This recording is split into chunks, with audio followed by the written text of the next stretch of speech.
it's hard. It's hard for a guy who's not that long, now at 37 years old, the speed's starting to slow down. I saw it a little bit last night. I've been there. I've been through the same scenario and same situation he's going through right now. Has nothing to do with the fact that he doesn't want it. He's that guy that every time he comes in the gym, he just gives not even 110%. I can't even say the percentage because it's like beyond 200-300%. He gives everything he's got, every round, every moment, every second, and he's just a straight up animal. And I thought if he was able to get Max down, I was thinking for sure that he would be able to do some good work on top, elbows, ground and pound, somewhere around there. I know Max is good at getting up. I know Max is good at defending the takedown. I just had Frankie, because I've trained with Frankie, several times. Flew out, trained with him for the Benson Henderson fights. He trained with us here at AKA for I want to say his last, scroll all the way down to when he first started fighting the UFC. I want to say his first 3 fights in the UFC. So when he fought Mark Bocek, Spencer Fisher, he trained with us. I don't think he was with us for Tyson Griffin. So he trained with us for Mark Bocek and Spencer Fisher. Those are the 2 fights he trained with us for. And I remember him being on top of him. I'm like, man, this guy is really good. Good ground and pound. Like one of those cat-like reflexes, you kick him back and he lands in a bear crawl position and comes back with big ground and pound. Like he just always had that's why they call him the answer. He always had the answer for everything you try to do to him. And he just found a way to keep getting wins and keep getting wins. And outside of just being a terrific person, obviously just an amazing fighter, extremely great conditioning. He's a great husband, great father. Like you can see his kids obviously love him dearly, going in the cage and talking, basically breaking down because, their dad lost. I talked to him, I want to say right after the weigh-ins on Friday. I talked to him and we're just shooting the shit, man. Just a good guy, back and forth on text, and never a dull moment, man. A great guy all the way around, and I'll never have anything ever to say bad to say about him. He's just one of those guys. Like every time I'm in Jersey, visiting family and stuff, I reach out to him and he always makes time. Doesn't matter what it is. Like, hey, come over to the house, or hey, let's meet for lunch. Like he's one of those guys. Like there's never a dull moment with him, but there's a lot of truth to who he is as a person every time you get around him. And his personality is contagious, man. He's just one of those guys that just, it's contagious. Like it makes you, if he's in a good mood, you're in a good mood, and he's always in a good mood. He's always one of those guys like, man, it's tough, but guess what? We're gonna get through this. We're gonna push through. He's got that. He's got that little bit of that Jersey. He's got that Jersey pride in him. Not a little bit of it. He got a lot of that Jersey pride in him.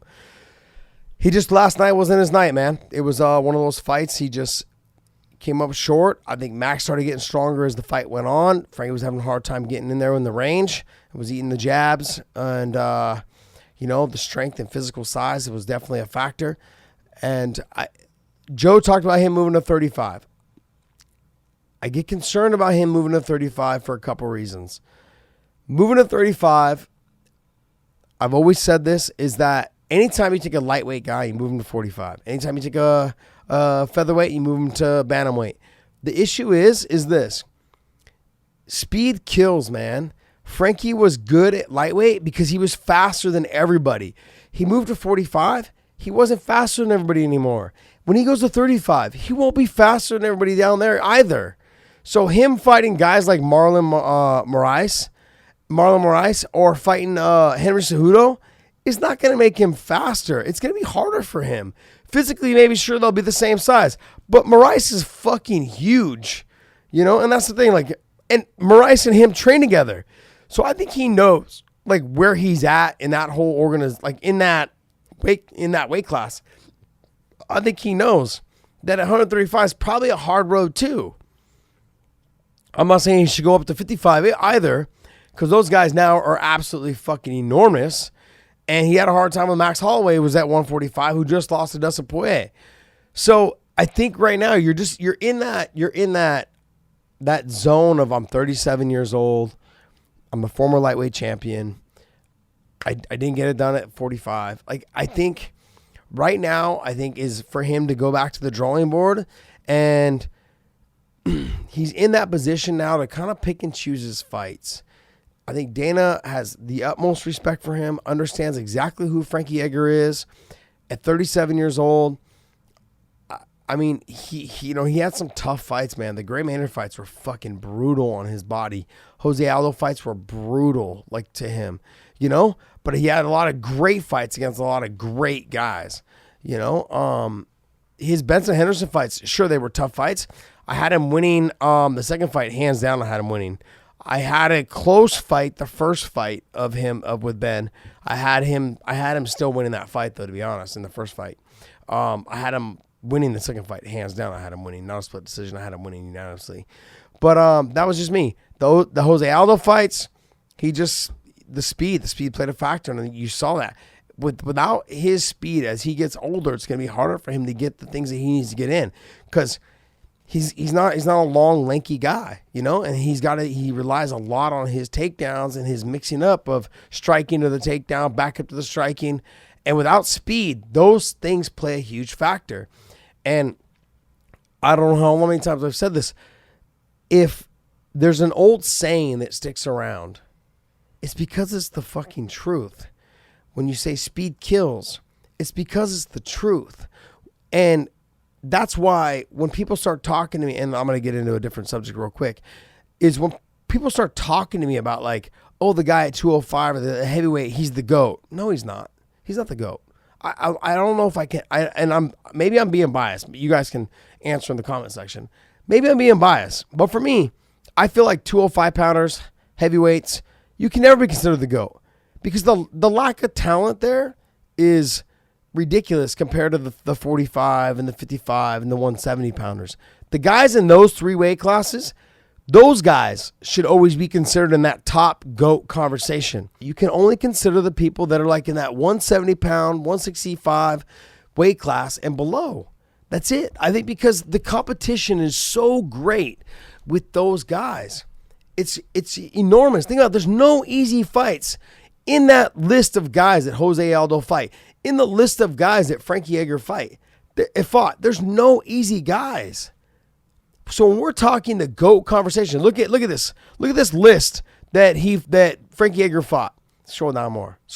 There's way more than that. Look, let's go. So he fought. Let's say we start off with Spencer Fisher. Spencer Fisher he beat. Okay, back in the day he beat Tyson Griffin, who was really good at the time. He fought Tyson Griffin, fought Spencer Fisher, Gray Maynard, Hermes Franca, who I fought, but Hermes Franca, Sean Shirk. Okay.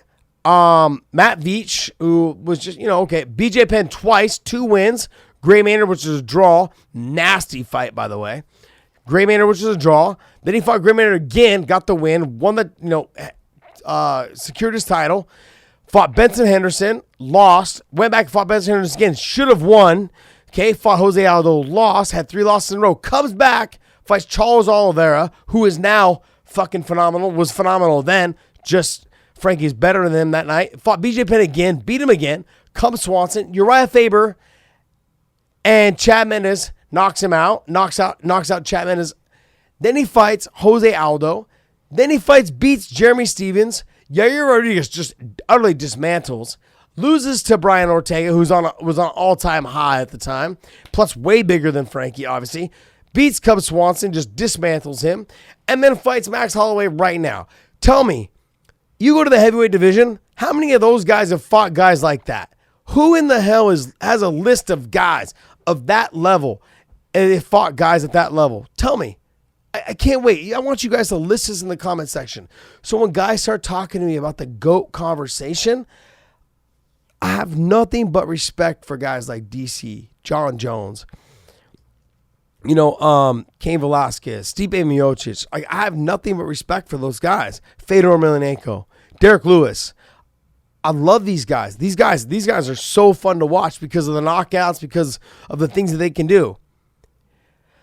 But they haven't fought the guys. They haven't fought the guys that Frankie Edgar's fought, that BJ Penn's fought, that Jose Aldo has fought. They haven't fought these guys. They haven't fought that list of talent that these guys have fought. They just haven't done it.